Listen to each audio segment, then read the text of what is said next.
Hello बच्चों, कैसे हो? आई होप कि आप लोग अच्छे होंगे। हम लोग इससे पहले हम वीडियो बनाए थे, है ना? उसमें हम प्रश्नावली 8.2 का जो भी ये क्वेश्चन है, क्वेश्चन नंबर फर्स्ट में जो भी है, ये 5 क्वेश्चन सबको हम पढ़ लिए थे, है ना? प्रश्नावली 8.2 में जो क्वेश्चन नंबर जो फर्स्ट है उसमें ये क्वेश्चन ये और ये सबको सॉल्व कर दिए, है ना? आज हम लोग प्रश्नावली 8.2 में क्वेश्चन नंबर 2 से पढ़ेंगे। कहाँ से? क्वेश्चन नंबर 2 से पढ़ेंगे, है ना? तो चलिए बिना बकवास किए हुए सीधे हम लोग पढ़ाई करते हैं, ना? तो कैसे हैं बच्चों आप लोग? आई होप कि आप लोग अच्छे होंगे, है ना? और मस्त होंगे। चलिए यहाँ पे स्टार्ट कर रहे हैं। क्वेश्चन नंबर 2 देखिए, यहाँ पर क्या है? तो 2 tan तीसंस अब बाटा में 1 + tan स्क्वायर तीसंस का मान ज्ञात कीजिए, है ना? तो केवल मान लीजिए, देखिए यहाँ पर हल कर रहे हैं, देखिए यहाँ पर हल कर रहे हैं, इसको सॉल्व कर रहे हैं। तो 2 और tan तीसंस मान कितना? tan तीसंस मान 1/√3 होता है। अब बाटा में देखिए 1 + tan तीसंस का मान 1/√3 और स्क्वायर है तो स्क्वायर कर दो, ठीक है ना? अब देखिए यहाँ पर इसके आगे हम हल कर दे रहे हैं, ठीक? ऊपर 2 में 1 से गुणा करने 2 एकम में 2 और ये हो गया √3। अब बाटा में देखिए 1 + 1 का स्क्वायर 1 √3 का स्क्वायर 3, है ना? अब इसके देखिए आगे सॉल्व करेंगे, ये हो गया 2/√3 हो गया ना? अब बाटा में 3 एकम में 3, 3 एकम में 3, 3 1 4, कितना हो गया? 4/3 हो गया नहीं? आप ही बताओ, है ना? अब यहाँ पर देखिए, यहाँ पर ऊपर कितना हो गया? ऊपर हो गया 2/√3, ऊपर 2/√3। और जब इसको हल करेंगे तो नीचे वाला ऊपर और ऊपर वाला नीचे, होगा कि नहीं? होगा ना? आप ही बताओ, होगा। तो यहाँ पर देखिए, यहाँ पर क्या हो जाएगा? देखिए यहाँ पर इसको जब काटेंगे तो यहाँ पर 2 हो जाएगा, है ना? और ये 3 को देखिए, यहाँ पर ये 3 जो है ना, 3 को यहाँ पर देखिए, यहाँ पर 3 को √3 गुणा √3 दो बार लिख सकते हैं कि नहीं? लिख सकते हैं, क्योंकि जब √3 में √3 से गुणा करेंगे तो 3 ही ना आएगा। तो 3 अगर 3 के जब 3 है, 3 के साथ √3 दो बार लिख सकते हैं। देखिए यहाँ पर 2 1 जा 2 और 2 2 जा 4, तो ये क्या हो गया? 3 हो गया। 3 को हम क्या लिख सकते हैं? 3 को √3 दो बार लिख सकते हैं। और यहाँ पर क्या हो गया? 2, और यहाँ पर क्या हो गया? √3। एक √3 से एक √3 कैंसिल। आप ही बताओ क्या हो गया? ऊपर √3 नीचे क्या हो गया? 2, है ना? तो कितना हो गया? 2/√3, है ना? देखिए बच्चों, जब हम इस क्वेश्चन को सॉल्व किए, जब इस क्वेश्चन को हम सॉल्व किए, है ना? तो जब इसको हमने सॉल्व किया, देख रहे हैं यहाँ पर इसका मान रखकर, और इसके बाद इसको फिर यहाँ पर, फिर यहाँ पर, और लास्ट में कितना आ गया? √3/2, है ना? जब हमने इसको सॉल्व किया तो कितना आ गया? √3/2। अब ये ऑप्शन नंबर यहाँ पर फर्स्ट में क्या है? sin 60 अंश का मान। आप बताओ sin 60 अंश का मान कितना होता है? sin 60 अंश का मान होता है √3/2। अरे तो ऑप्शन यही सही हो गया, क्योंकि जब आप इस प्रश्न को हल किए, जब इसको आप हल किए तो हल करने पे कितना आया है? √3/2। sin 60 अंश का मान भी कितना होता है? √3/2। तो ऑप्शन नंबर पहला ही सही होगा, ऑप्शन नंबर पहला ही सही होगा, ठीक ना?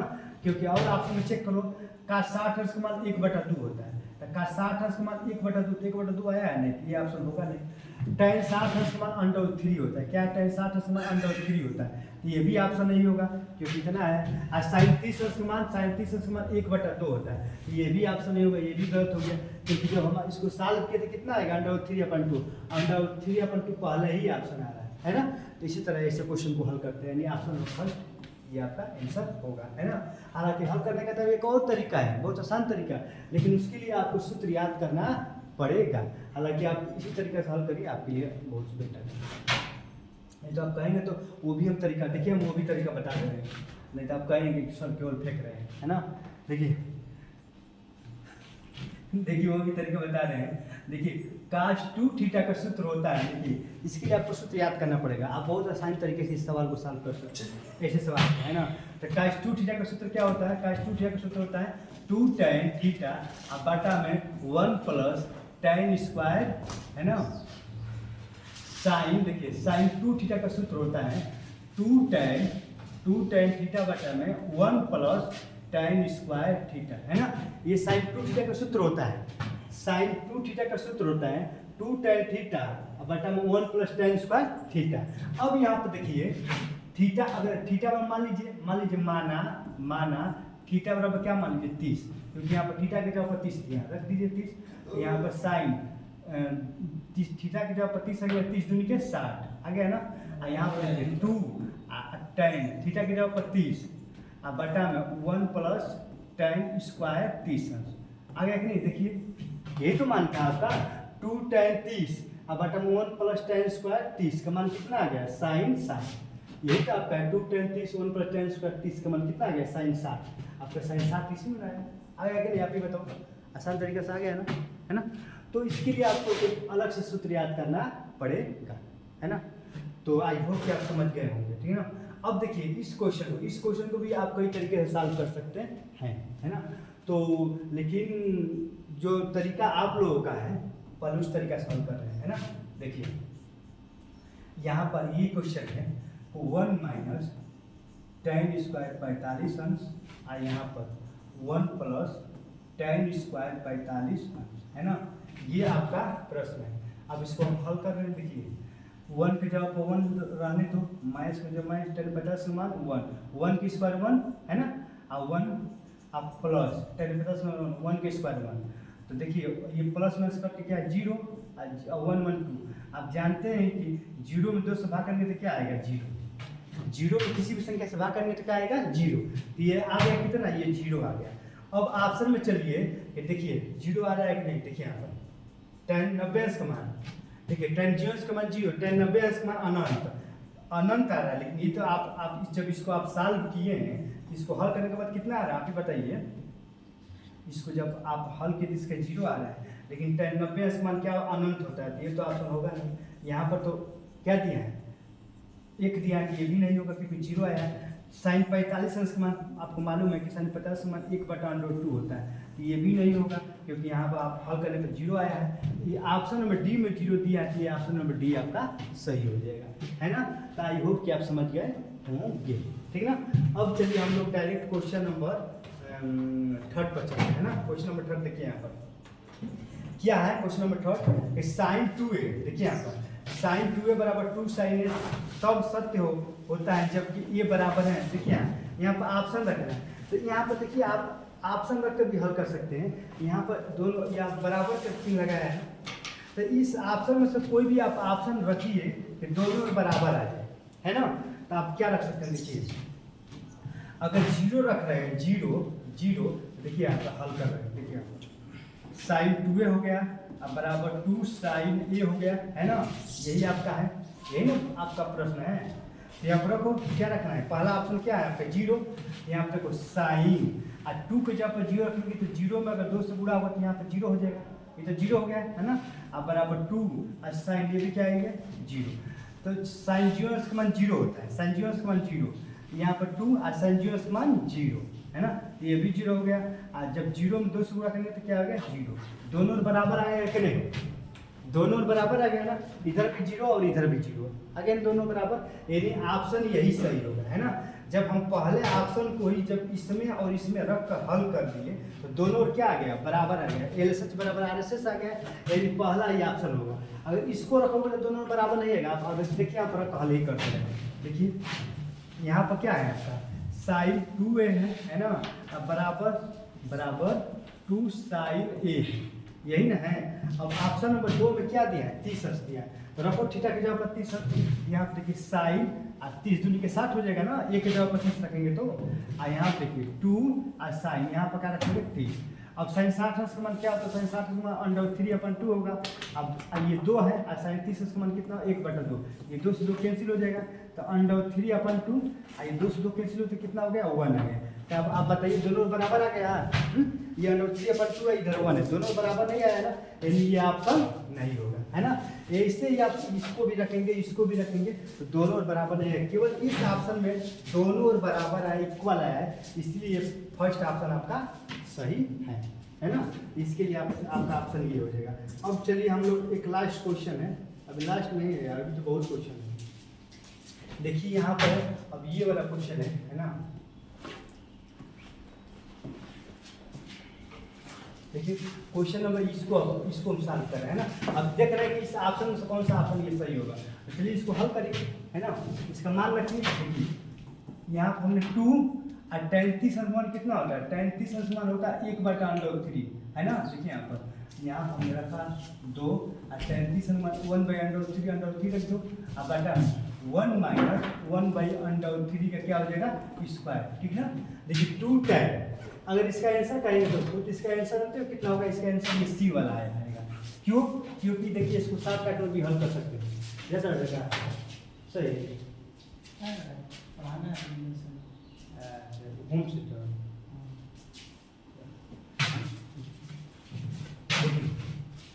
देखिए यहाँ पर तो आप चाहेंगे तो इसको दूसरा तरीका से भी आसान तरीका से हल कर सकते हैं ना। तो पहले इस तरीका से हल कर लीजिए। देखिए यहाँ पर 2 हो गया और tan 30 का मान कितना होगा, tan 30 का मान 1/√3 और बटा में 1 माइनस tan 30 का मान 1/√3 का स्क्वायर कर दो, है ना। अब यहाँ पर चलिए, ये 2 एकम में 2 और ये हो गया √3 और बटा में 1 माइनस 1 का स्क्वायर 1 √3 के स्क्वायर 3 हो गया, है ना। तो यहाँ पर कितना हो जाएगा बताओ, 2/√3, है ना। यहाँ पर हल करेंगे 3 एकम में 3 और 3 में से एक जगह कितना होगा, ये 2/3 आएगा, है ना। जब इसको आप सॉल्व करेंगे तो ये कितना आएगा, ये आपका 2/3 है और ये आपका चला जाएगा नीचे वाला ऊपर 3/2 आ जाएगा, यही होगा ना। अब ये दोस्तों क्या हो जाएगा, आप बताओ कैंसिल होगा, है ना। हम बताएं कि 3 है ना, 3 को आप √3 गुणे √3 2 बार लिख सकते हैं ना। और नीचे क्या है आपका √3 है, ये और ये कैंसिल हो गया, तो कितना बचेगा बताओ, √3 बचेगा, केवल √3 बचेगा, है ना। जब देखो जब हमने इसको सॉल्व किया, क्या किए हैं, तो यहाँ पर 2 है ना। और tan 30 के जगह पर tan 30 का मान हम रख दिया, 1 के जगह पर 1 है और tan 30 के जगह पर 1/√3 स्क्वायर हमने कर दिया। 2 एकम में 2 √3 और 1 के स्क्वायर √3 के स्क्वायर 3, है ना। जब इसको हमने सॉल्व कर दिया इतना ये आप जानते हैं कि जब 3 है और जब इसको अंडर में लिखेंगे तो इसको 2 बार लिखेंगे, क्योंकि √3 में √3 से जुड़ा होगा तो 3 ही होगा, है ना। अब इसको सॉल्व करने के बाद कितना आ गया बताओ, इसको हल करने के बाद जब इसका मान रखा हमने हल किया तो कितना आ गया, √3 आ गया, कितना आ गया √3। अब देखिए कि ये ऑप्शन में √3 किसका देना है बताइए, का 60 अंश का मान कितना, का 60 अंश का मान 1/2 होता है, sin 60 अंश का मान होता है √3/2 और tan 60 अंश का मान √3 होता है और sin 30 अंश का मान 1/2 होता है। जब आपने इसको सॉल्व किया, सॉल्व करने में कितना आया है, 2√3 आया है। √3 कौन सा ऑप्शन आ रहा है, √3 ये नहीं आ रहा है, ये ऑप्शन होगा नहीं, ये नहीं आ रहा है, ये होगा नहीं, ये ऑप्शन 1/2 ये भी नहीं होगा, √3 यही ना आ रहा है, तो ऑप्शन नंबर सी सही होगा, ऑप्शन नंबर सी सही होगा, है ना बच्चों। तो आई होप कि आपको समझ में आया होगा कि कैसे कैसे प्रश्न किस तरीके से सॉल्व हो रहा है ना। तो अब अगले हम क्वेश्चन नंबर 3 पे चल रहे हैं, ठीक ना। हाँ बंद कर दे रहे हैं। हाँ अब देखिए क्वेश्चन नंबर जो 3 है, क्वेश्चन नंबर 3 पर आप आएंगे तो क्वेश्चन नंबर 3 को सॉल्व करिए। देखिए क्वेश्चन नंबर 3 को आप सॉल्व करिए, है ना। क्वेश्चन नंबर 3 में क्या है कि दिया है कि tan a + b √3 और tan a - b 1/√3, तो इतना तो a और b का मान ज्ञात करना है। किसका मान ज्ञात करना है, a और b का मान, है ना। a और b का मान निकालना है। देखिए बच्चों इसको हम यहाँ पर हल कर रहे हैं, है ना, इसको यहाँ पर हल कर रहे हैं क्योंकि यहाँ पर खाली जगह है, यहाँ पर खाली जगह है, इसलिए इसको हम यहाँ पर हल कर रहे हैं, ठीक ना। यहाँ पे इसको हम हल कर रहे हैं। क्वेश्चन नंबर 3 को देखिए क्या दिया है, बताओ। दिया है कि tan a + b = √3 दिया है ना। देखिए यहाँ पर tan a + b हो गया और यहाँ पर लिख सकते हैं tan 60 अंश, क्योंकि tan 60 अंश मान √3 होता है, tan से tan क्या हो जाएगा, कैंसिल हो जाएगा। तो a + b बराबर कितना आ गया, a + b बराबर 60 आ गया कि नहीं। अब यहाँ पर चलिए देखिए tan a - b बराबर कितना हो गया, 1/√3 होगा ना। तो यहाँ पर चलिए tan a - b और यहाँ पर क्या हो जाएगा, tan 30 अंश हो गया, है ना। तो यहाँ पर tan से tan क्या हो जाएगा, कैंसिल हो जाएगा। तो क्या हो जाएगा बताओ, a - b बराबर क्या होगा बच्चों, 30 अंश हो जाएगा, है ना। इसको आप समीकरण फर्स्ट मान लीजिए, इसको आप समीकरण सेकेंड मान लीजिए, है ना। आपका ए बी का मान निकालना है, तब करिए समीकरण लिख दिए, समीकरण फर्स्ट और सेकेंड से, समीकरण फर्स्ट सेकेंड से लिखिए। देखिए यहाँ पर ए प्लस बी बराबर कितना है 60 है, ए माइनस बी बराबर कितना है 30 है ना। ये प्लस माइनस कैंसिल, ए 2a हो जाएगा, है ना। और 60 30 90 होगा। तो कोण ए, ये कोण ए बराबर है, जब 90 में 2 से भाग करें कितना आएगा 45 आ गया, कोण ए का मान 45 आ गया, है ना। अब ए का मान, कोण ए का मान आप किसी भी समीकरण एक में रखने पर आप रख लीजिए। समीकरण एक में रखिए, दो में रखिए, किसी में रखिए। देखिए ये समीकरण एक है ना, तो समीकरण एक में रखिए, समीकरण एक में क्या रखेंगे 45 रखिए यहाँ पर, 45 प्लस बी अब बराबर कितना हो गया 60, है ना। तो यहाँ पर कोण बी 60 माइनस इधर जाएगा तो 45, तो कोण बी बराबर कितना होगा अभी बताओ, कोण बी बराबर 15 हो गया, कितना गया 15, है ना। तो आई होप कि आपको समझ में आया होगा, कुछ किए तो नहीं है। देखिए एकदम आसान तरीका से ये आपका दिया है ना,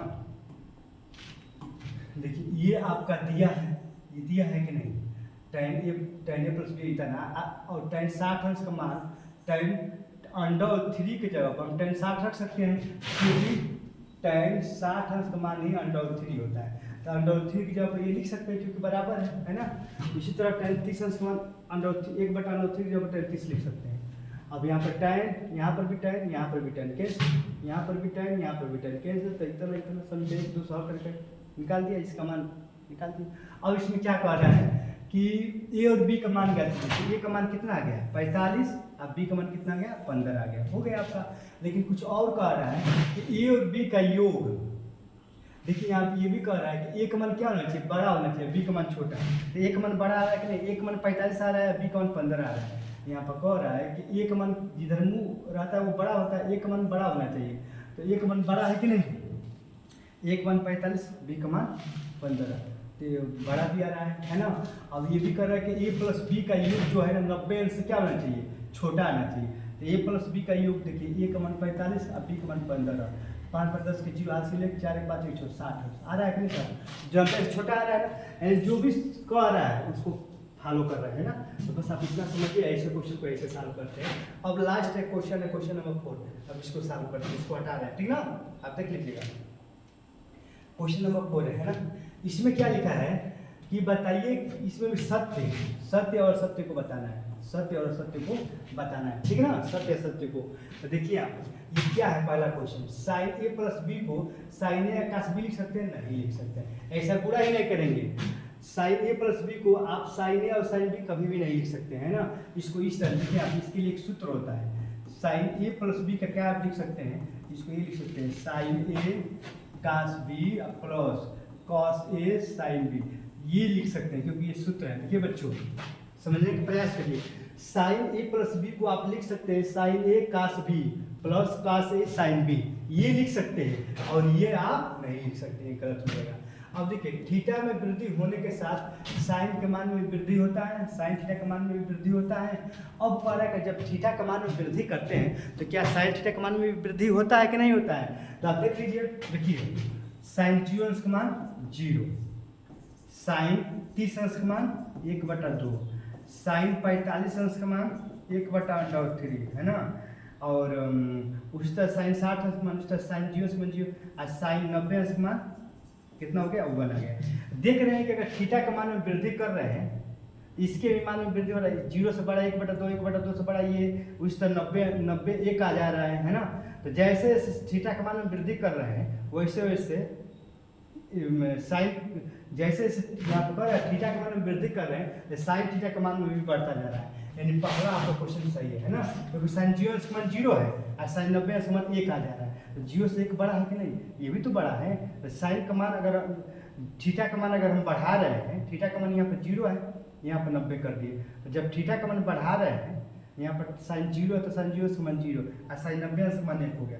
देख रहे हैं कि थीटा का मान बढ़ा दे रहे हैं कि नहीं, यहाँ से यहाँ पर 0, यहाँ पर 90, जब जैसे थीटा का मान बढ़ा रहे हैं वैसे इसका मान भी क्या हो रहा है, बढ़ रहा है कि नहीं, यानी ये जो कह रहा है मान भी क्या हो रहा है, मान में भी वृद्धि हो रही है, दूसरा का सही है ना।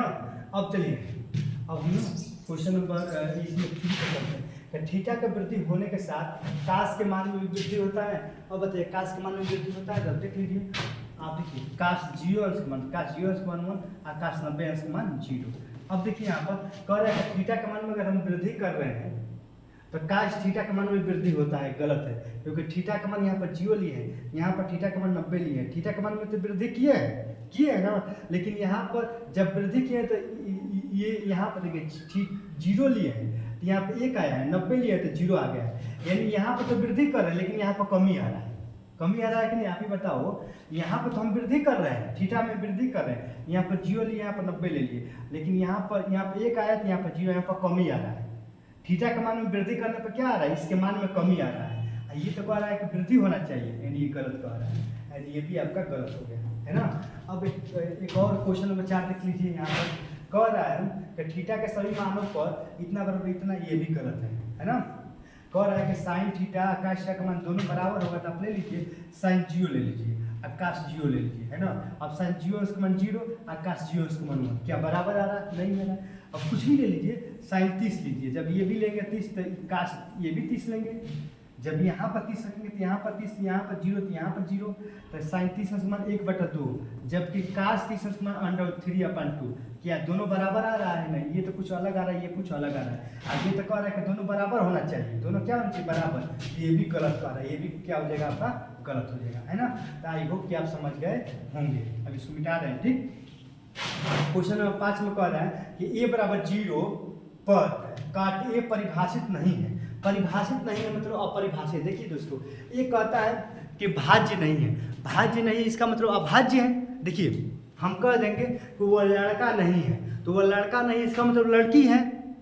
समझ रहे हैं बात को ना? हाँ, हम कह दें कि वो लड़की नहीं है, इसका मतलब वो लड़का है। हम कहें कि वो भाज्य नहीं है, भाज्य नहीं है। देखिए एक दूसरे के उल्टे होते हैं, लड़का नहीं तो लड़की है, लड़का लड़की एक दूसरे के उल्टे होते हैं। उस तरह भाज्य और अभाज्य, अभाज्य एक दूसरे का उल्टा होता है। परिमेय, परिमेय और अपरिमेय एक दूसरे का उल्टा होता है। देखिए हम कहें कि भाज्य नहीं है, भाज्य नहीं है तो यानी अभाज्य होगा। हम कहें कि वो परिमेय नहीं है, परिमेय नहीं है तो क्या है? अपरिमेय होगा। तो यहाँ पर कह रहा है कि परिभाषित नहीं है, तो परिभाषित नहीं है इसका मतलब क्या है? अपरिभाषित है। परिभाषित नहीं है, परिभाषित नहीं इसका मतलब क्या है?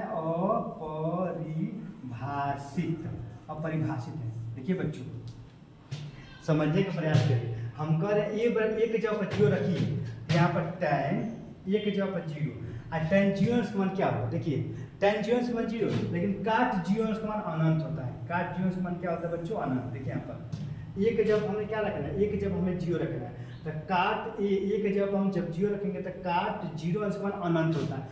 अनंत को हम अपरिभाषित कहते हैं। क्या कहते हैं? अपरिभाषित कहते हैं, या परिभाषित नहीं है ये भी कह सकते हैं, ठीक ना। यानी ये वाला सही होगा। यहाँ पर कह रहा है कि एक जब हम जब 0 रख रहे हैं, काट एक जगह पर जब हम काट है ना, एक जगह पर क्या रख रहे हैं? 0 रख रहे हैं, तो परिभाषित नहीं है। जब हम रख रहे हैं काट एक जगह पर 0 रख रहे हैं, तो यहाँ पर काट 0 अंश का मान अनंत होता है। काट 0 अंश का मान क्या होता है? अनंत होता है। और इस अनंत को ही हम कहते हैं अपरिभाषित कहते हैं, या परिभाषित नहीं है ना। अनंत तो क्या कहते हैं? परिभाषित नहीं है या अपरिभाषित कहते हैं। यानी ये जो है सही है, बिल्कुल सही है। तो आई होप कि बच्चों आपको समझ में आया होगा। अब प्रश्नावली 8.2 भी आपका समाप्त हो गया है ना। देखिए प्रश्नावली 8.1 समाप्त कर दी है, प्रश्नावली 8.2 समाप्त कर दिया है ना। अगर इसमें जो भी आपको क्वेश्चन में जो भी डाउट है, जो भी संदेह है ना, आप उसको कमेंट करिएगा और हमें पूछिएगा। हम अवश्य आपको उसको तुरंत रिप्लाई करेंगे। और आप वीडियो को शेयर करिए, सब्सक्राइब करिए, लाइक करिए, है ना, सपोर्ट करिए, है ना दोस्तों। चलिए रख रहे हैं। जय हिंद।